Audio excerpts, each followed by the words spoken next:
Alright everyone, Lego here in the flesh. In this video I wanted to take a system, Runic Gallifreyan, and I wanted to break it down a little bit to sort of introduce it in a video format, I suppose, instead of the written guide material that is already on the Discord server for Gallifreyan scripts. This is a little bit of a different thing I'm trying. I think everyone has seen at least one Sherman video how to read or write guide in their lives, and it's all nice and well that Sherman gets that attention. It's a easy to approach script, and it has a low barrier to entry, and that's all fine and dandy. But I wanted to actually try and see if I could do a little bit of a similar thing for some of the other varied scripts out there. And this is a decent trial run because I had a small hand in making this thing, along with my fellow creator, Prophecy Oak. He has no part of this, unfortunately, but I wanted to give this a shot. So, Runic Gallifreyan, what is this thing? To start off, this is the letter table. You have the vowels down here, along with an S, which is featured twice. You have the TH double letter shortcut, I suppose it's called. A digraph, I think it's called. And then you have the rest of the consonant up here, including Y over here, which is not a consonant for some reason. Y should be a consonant. Y should be a vowel, in my opinion, but that's besides the point. Here we have the letters available to you. Now you'll see immediately that we actually do have the C, which is always amazing. And alongside the left hand we have the stems. And up here we have the modifiers. So this is a modular system. And there's a lot of bits of markings and other funny things here in different colors to remind my own writings of what I'm doing. But the long and short of it is we have the table here. So let's start small. Let's start simple. What do the stems do? You have 3 different types of stems, and each come in 2 different variants. One of the stem types rather, is placed in the middle of a word, like shown here. And the other type is the one that starts a word. So that's the one shown here. If I have a word, this will be a bit of a hands-on thing. I'll try to do my best at least. Here I have a simple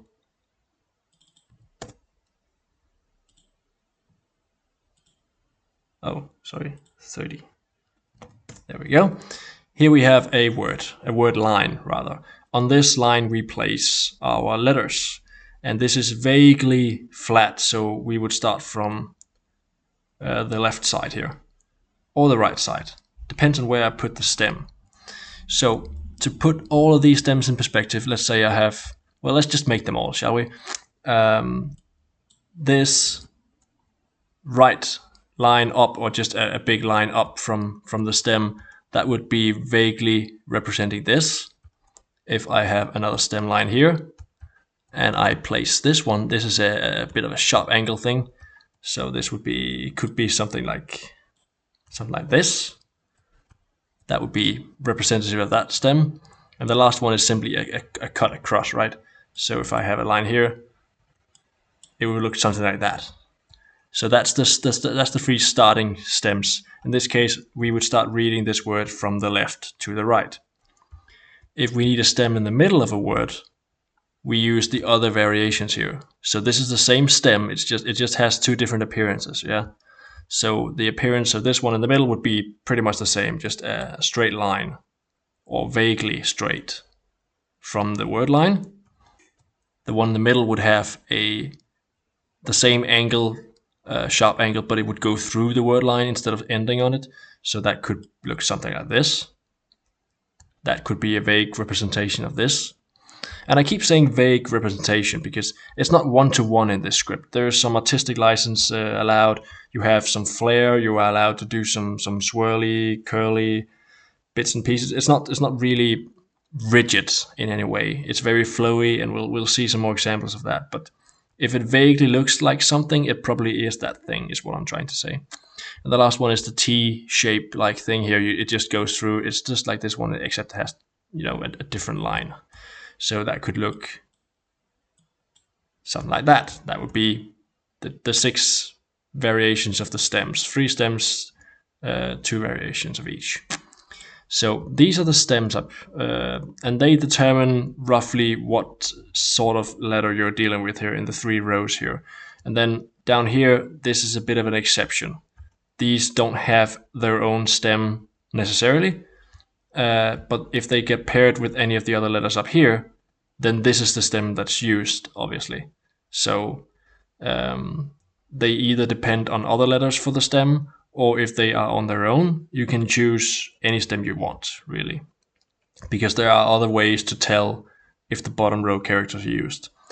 Now, for the modifiers up here, most of them have a ring.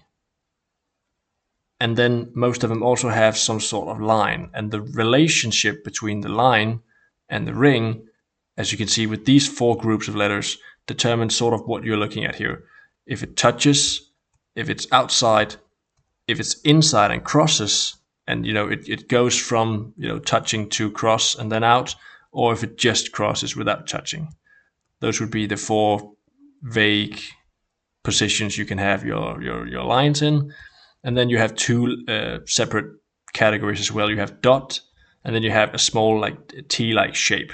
Sort of like this big T over here, except this one crosses the word line, and this one sits on the word line. That's the little red representation there. That's supposed to be the word line, or the ring here, I suppose. If you were to put this T-like shape on the ring, it would just go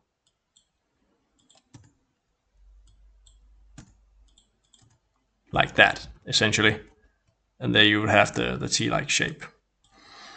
So let's see a few of those in action. It's probably the easiest way to just see how that goes. So I will get rid of these, I think. Or maybe I'll just put them off to the side, I don't know. And let's write a simple word. Let's take a classic. Let us write hello. That's a classic, right? If we decide to make a line in this direction, it would make sense to read either from left to right or right to left, depends on where the marker here is. Because the first stem you put is sort of the start indicator, right? If I put the first stem here, then we start from here. If I put it here, we start from there. Same if I make a word that goes like this. If I put the stem up here, well, it makes sense to start from here and go down. If I put the stem here, the first stem, then we would go up.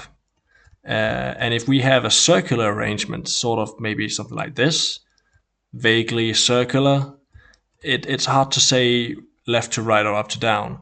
In that case, we would go clockwise.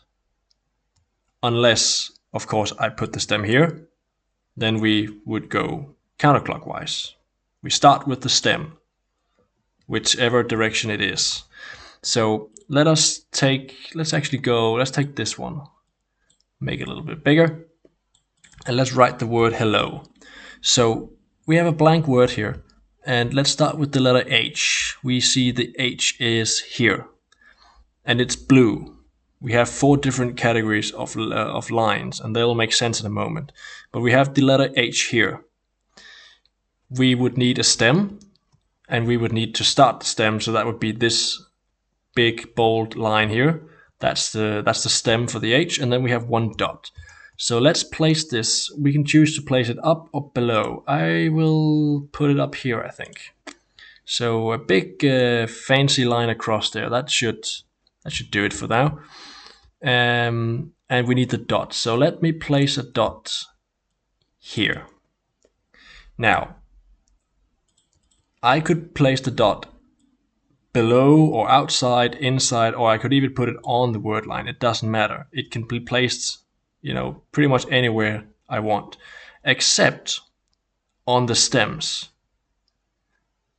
And I'll get back to why later. But you can't put dots or lines, or rings, these rings. You can't place those on the stems. Anywhere else is fair game. So I'll just put my dot here. And this letter essentially is now the H. I have the stem and the dot, that dictates this letter. Now we come to the E. I'll just write them out simply now, and then we'll do fancy stuff later. The E don't have a stem of its own. And then it's 2 dots. Not 1, but 2 dots, because it says the modifiers are doubled. That's what this little text means. Yeah. There's a lot of asterisks here. I'll get back to those later. For now, just accept the bottom row has all of these modifiers. The lines, the ring, in this case, because there's no other, the only modifier here is the ring. On here we have the ring and the lines. And then we have these, and they are all doubled when it comes to the bottom row. So an E is 2 dots, just accept this for now, and any stem we want. So I could choose a simple straight line, and that would be this one in this case, because we are already inside the word. So I will take a stem, and I'll go maybe like that. There we go. That would be my divider almost here, because we already had one stem, then we had a letter, now comes another stem. That means now we start over again. So that would be the stem. Now we have the E, 2 dots, double the modifiers. It has a dot for a modifier, this row, and the bottom is doubled. So that would be 2 dots. Now again, I can't place them on the stem, but I could put one here, I could put maybe one here, and there we go. We have now 2 dots, and they make up an E. Now, you might be wondering, why is this not the same as a double letter? Because we have this straight stem here, and we have 2 dots. This could easily be top row, and then a double D, right? 2 letter Ds. The short reason is you don't have double letters in this system. You can't have them. So if you see 2 dots in one sequence almost, then you'd have to be on the bottom level here. You can't have any 2 of these in a single sequence. When I say sequence, I mean anything within one stem. So this is one sequence. Now this is another sequence. When I make a new stem here in a moment, that'll be a new sequence, and so on. So no double letters, no repeat letters. So I know this is 2 dots for one E with this stem. Yeah. Now we come to the L. Now we are still in the bottom row here. The L, we are in the middle of the word. We need a T shape, and the L is a ring and then a line going in this fashion. So let's make the T stem first. I can do either side. It doesn't matter if it goes this way or that way. It's whatever you want most. So let's make a T here, and I need to make it go completely through.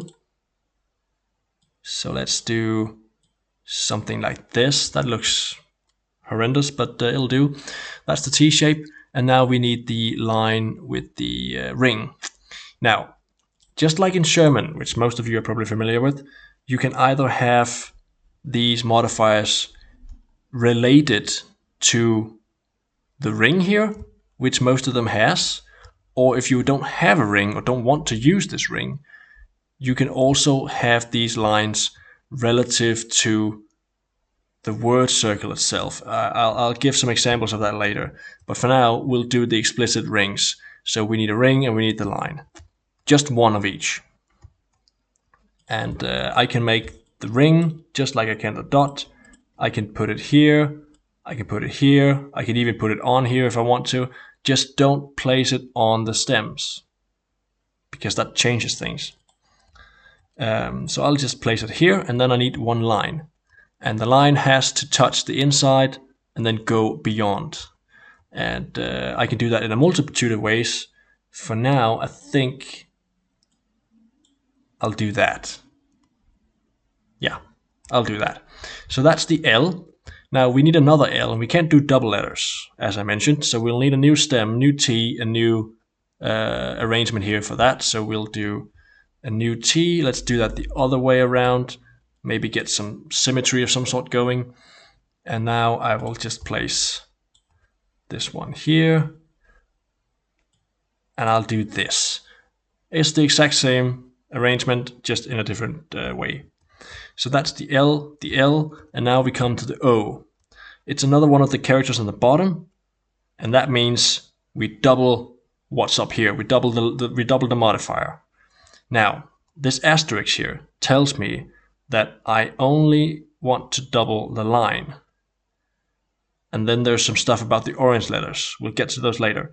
But I need to double the line only, which means this bit gets duplicated twice, but not the ring. So let's do that. First off, what sort of modifier do we want for the stem? Because we do have free choice here.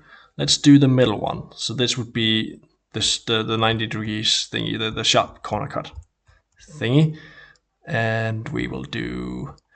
You know what? Let's make it big, because I can. Now this can't really be mistaken for anything else, but of course you do need to be careful with what you're doing and how much space it takes up and what it's going to appear as. But here we have a big stem, and we want a double. We want an O, so that means a ring and 2 lines outside.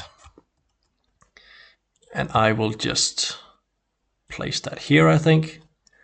And now 2 lines on the outside, and I could do that in a multitude of ways. I could put 2 lines here radiating away from that circle. I could also have them go like this maybe instead. That would also radiate away from that. I could do, I guess I could do something like this maybe. That would look good. I would still associate that line with that because it doesn't really lend itself to, doesn't really have any relationship with this over here. So I guess this would be an adequate O. And again, I couldn't really mistake this arrangement for anything else. I have 2 lines and I have 1 ring. And that can't really be anything else here in this example, because everything up here would only have anything in any of the yellow letters here. They would only have 1 line.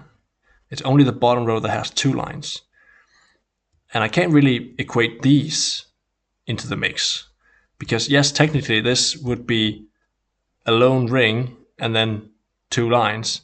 So it could maybe, technically, if you were to think about it, it could be 2 lines in a ring, according to, with this stem right here, that would be the big T. So that would be in the middle row. It could be a B, the ring being the B, and then the 2 lines being the O. So you could argue that you have both of these elements present, right? Well, that's where the other part of the little asterisk here comes into play. The lines cannot relate to the orange ring. If you actually want one of these letters present, then the lines associated with any of the other letters you might use in that sequence, well, they have to leave that ring alone, because otherwise you can't distinguish between them. It's a little bit of a patch job, but it gets the job done. So here we have a completely valid way of writing hello, and every letter is its own thing. There's no splits, there's no stacking of letters, there's no groups of letters put together in the same way we see in a lot of other systems where certain letters can stack on certain other letters. So this is the baseline. One sequence contains 1 letter each. And there we go. Now, having done this, we now get to some of the more reasons for why we have all these color codes. In this system, you can triple stack, essentially. That's what some of the rest of the text down here goes into. It says something about a standard hierarchy. Now, you can put green letters on a yellow or orange letter. So one of the greens here can go on one of these other ones. And then on top of that, you can put a blue letter on either of those colors if you have them. So in a certain standard hierarchy, these can be placed on top of each other, and that gives you sort of the reading order of these types of letters. And let me see if I can demonstrate that with an example here. So I am going to, should we do the same word again? Or should we do something else? Let's say we've already written hello. Let's do world. That's the other half of the sentence, isn't it? So let's do hello world. And just for funsies, let's go from bottom to top. So I will again make a vaguely linear word thing here. And this time to go from bottom to top, I would just have to place my starting stem down here. And let's see, world, hello world. That would mean we need a W first. So the W is located somewhere in here. If I could find it, that would be right here, W. So that means our starting stem would be this 90-degree sharp angle thingy. And I will place it down below. Something like that would do the trick. Now we have our starting stem, and the W is a ring with a line. Now, we've already know how that works. I will take a ring, place it here maybe. I might actually do something like, yeah, that works well. That's the ring. We need the W for the line for the W goes through, and that could be done in any number of ways, but I'll just do this. There we have the W. Now, for the O, it's down here. We've already used it. And this time we want to stack it. Can I stack? Goes back to the hierarchy here. We can put green on the yellow, orange, and then we can blue on any of them afterwards. So that means in this case it goes yellow, orange, then green, and then blue. Well, that works out pretty well for us because we already had a yellow here. And that means we can put green on top of that. Fair enough. So let us continue with the O. If we are in the same sequence, we already have the stem from the W. That would be this one. So we don't need a stem necessarily, but we do need the modifiers. And we already know what that's going to be. A ring with 2 lines, because we only duplicate the lines for those with an asterisk. And we also already have the ring, because that came from the W too. So now we actually only need to add 2 lines outside to get the O. The other elements are already in place. So 2 lines on the outside. Now that could be accomplished in a lot of ways, but let's just do a simple, oh, that was ugly. That was ugly. Let's do something like this. Now we have 2 lines radiating outwards from the line and 1 in the center. So we actually have all the elements in place for a W and an O. And the reading order of these 2 letters would be coming from the color codes. So W first, and then the O. And we know it has to be those 2 kinds of letters because of the relationships between the lines and the ring. We have one singular line that crosses the ring, and if there is 1 line modifier, then we know it has to be one of the yellow ones. Ergo, it has to be a W because of the stem. And then we have 2 lines left, and they seems to be paired up because they have the same relationship with the ring. And given the stem we already have, doesn't really matter because we have double modifiers. That means we go in the bottom row, and we see that it matches up pretty well with the O. So that's the deduction we do to get these letters. Now, the next letter we need is the R for the world. Now, the letter R is, funnily enough, also a new color. I chose pretty good here. The R is a new color, and we know it's blue. Now, where does that go in the hierarchy? If yellow is first, along with orange, and we can put a green on that, and then we can put a blue on any of the other colors, then that means we are free to stack that R on top of the other two we already made. That's perfect. It's even more perfect because they share the same stem. The W and the R are on the same line here. So that makes it possible. If I were to try and put a Y on here, having already made the W, we wouldn't be able to tell it would be a Y, because if we place this T-like modifier on to the rest of the letters here in that same sequence, the only thing we have to go off is the stem. And that stem tells us we have to be in this row for this sequence, which means we could actually realistically only stack with the M or the R. So, that worked out pretty well for us, or maybe I chose this deliberately, you'll never know. But in any case, we can put the R on here. Now the R has a stem, we already have the stem in place, and then it has this T-like shape, and that has to go on the ring. So let's do that. We can do this in a lot of ways. I'll just choose to simply place it here. And there we have it. That's a triple letter right there.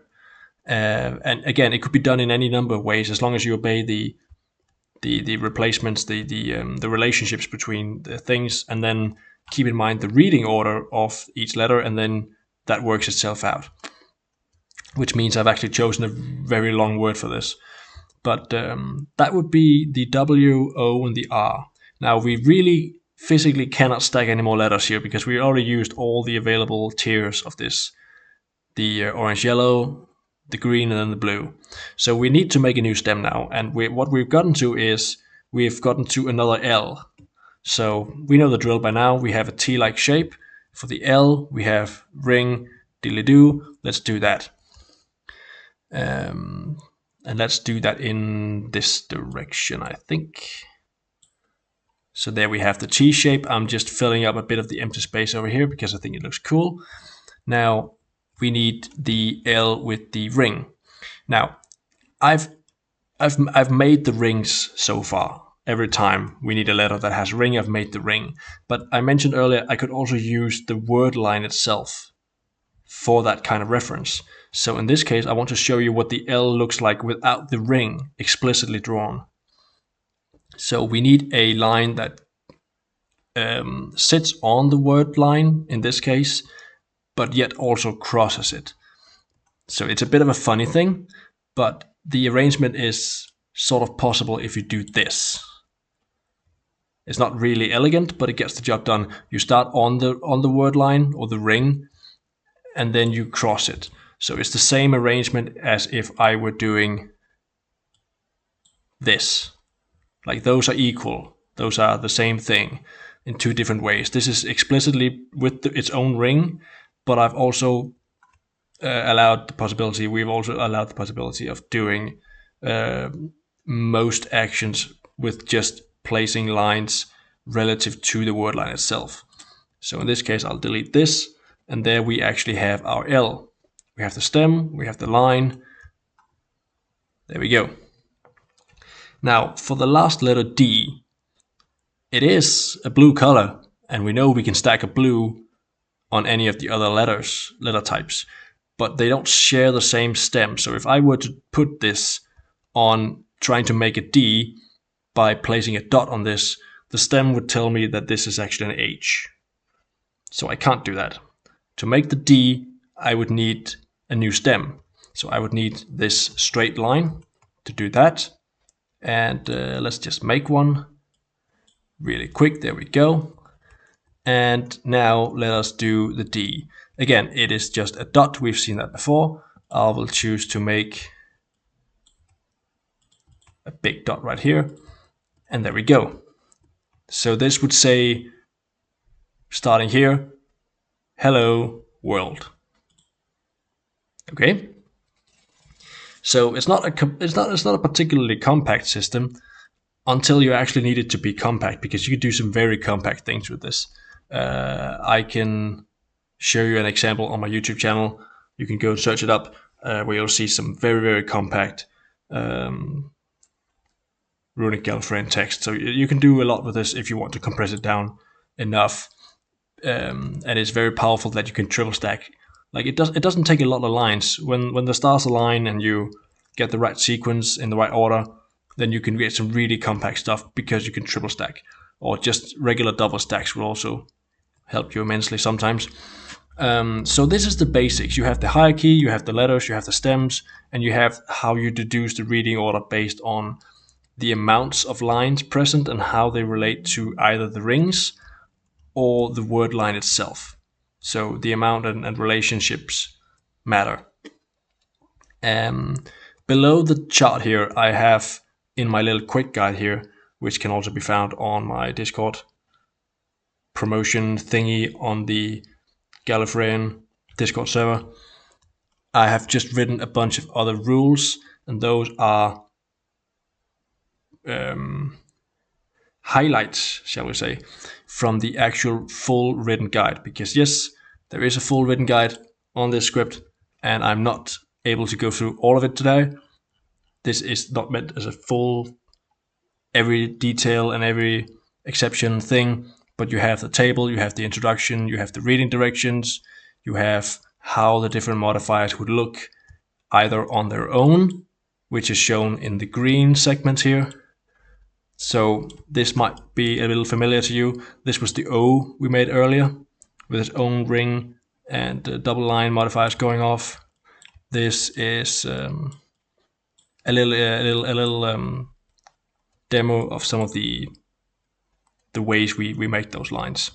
You have other things in here as well, like the hierarchy of letters and how to distinguish between them.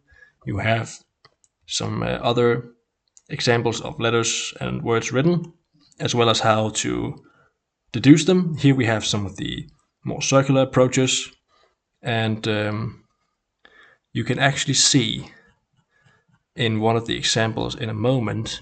I want to take a little something from here.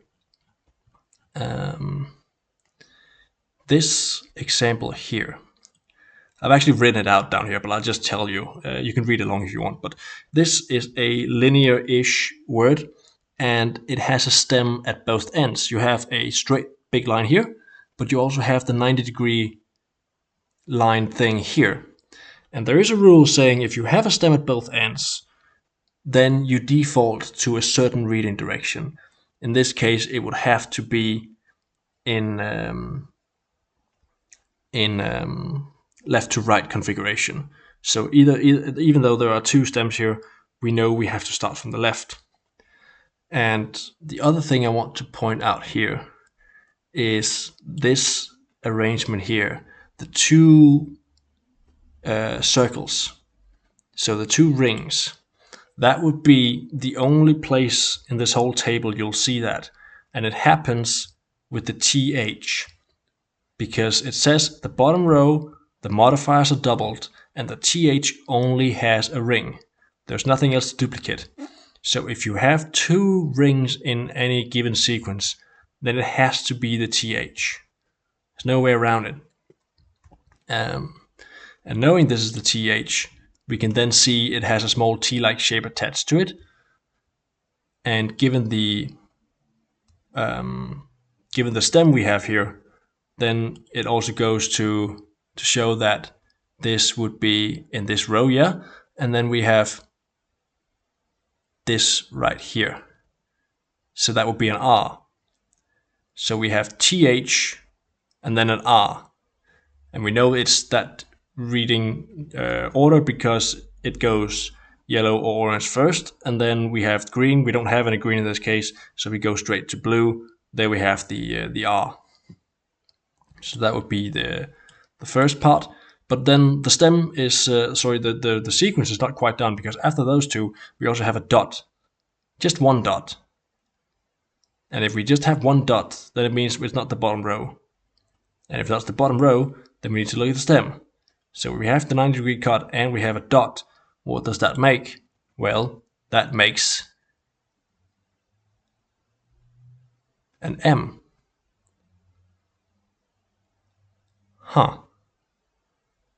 Am I dumb? I'm not dumb. I missed a dot. There's a dot right there. I thought I made a mistake for a second. There's two dots here. I'm just blind.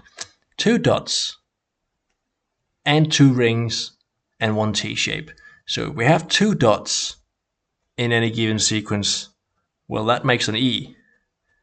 And there we suddenly have a green light, the green letter that I totally told you wasn't there a second ago.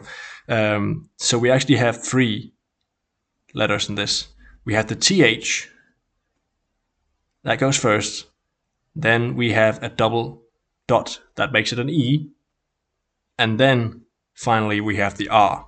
And we know that's the sequence of direction because we have first yellow, then green, and then blue. But hold on, I hear you say. This word is meant to say thread, and you just told me THER is what this says. So what gives? What gives is, remember I told you not to put rings or dots on the stems themselves? Well, here's a ring. And if we put a ring or a dot on it, that's when we have the reverse hierarchy. I keep pulling tricks out of my butt, I know, but you have a reverse hierarchy as well. If you put a ring or dot on a stem, then that sequence has the blue and the green reversed. So disregarding what I just said, this sequence would actually go yellow, TH, then it would jump to the blue for the R, and then go back to the E down below. And that goes for every single sequence. So every time you do a ring or a dot on a stem, it changes the order in just that sequence. So having tangled that convoluted mess into hopefully a little less tangled mess, we now go to the next sequence, which is thankfully a brief one. I have one single stem, of course, going up here. It's a straight one. I have a ring, and I have 2 lines arranged about that ring, crossing it. And thankfully, that is a very easy thing to distinguish. We have the straight line, and we have 2 ones crossing. So that makes it an A. Yeah, that's the A. And the last stem here that actually matters is this one, because this one at the end doesn't do anything. It's just there for aesthetics. There's no letters beyond that. It's just capping the whole thing off. We know the reading direction from here because of rules, but that you can read about in this full document. But for now, we have this last stem, and it has the 90-degree turn. We have a ring. We have 1 line touching in the outer edge. So that means we're dealing with, let's see, sharp angle there, touching, that would be a T. So this is an interesting example I made to showcase not only that the order of the letters you actually encounter can be completely arbitrary within one sequence, but also, again, how you might deduce and go through some of the things. So I think I'm going to stop here. There is a reason this document is 15 pages. There is a lot of exceptions, and there is some exceptions to those exceptions as well. But for the most part, this is most of what you need to get started with Runic Gallifreyan. And I think I've said everything I wanted to say with this. There is a lot more of these small highlights of these. Most of them reiterate what I've just said here. You have the statement, the placement of the stems that determines the word starts at the stem.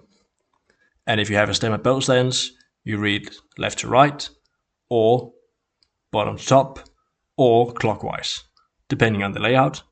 That's more or less what I hopefully said earlier. You have the modifiers placed relative to ring a word, and you have some modifiers that look a little bit similar to stems.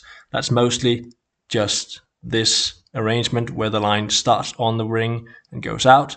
If you were to place that line on the word, just like we did here, with no explicit ring, then it might look a little similar to the big stem. So that's the only place where the size matters, so to speak. You can place letters wherever you want, more or less. It's not really rigid. You don't have any shared modifiers. That's how you get something like this. You know nothing is shared. The only thing they share here is actually just a ring. Something about the stem, inheritance, the hierarchy, how you reverse that hierarchy by applying a ring or a dot on the stem. Then you have to do some other things, blah, blah, blah, blah, blah, blah. No double repeating letters, and then the th ring modifiers. These don't have to be concentric. If you make 2 of these to make a th, they can be placed anywhere in the sequence. So you don't have to do that. I believe I actually have an example of this shown in the big document here, where I've placed the 2 rings sort of interlocked instead, just because I could. But that is more or less the quick start to this system. Again, you can find the whole thing on the Discord community. And otherwise, I think I've said what I wanted to say here. Have a good day, and maybe I'll see you.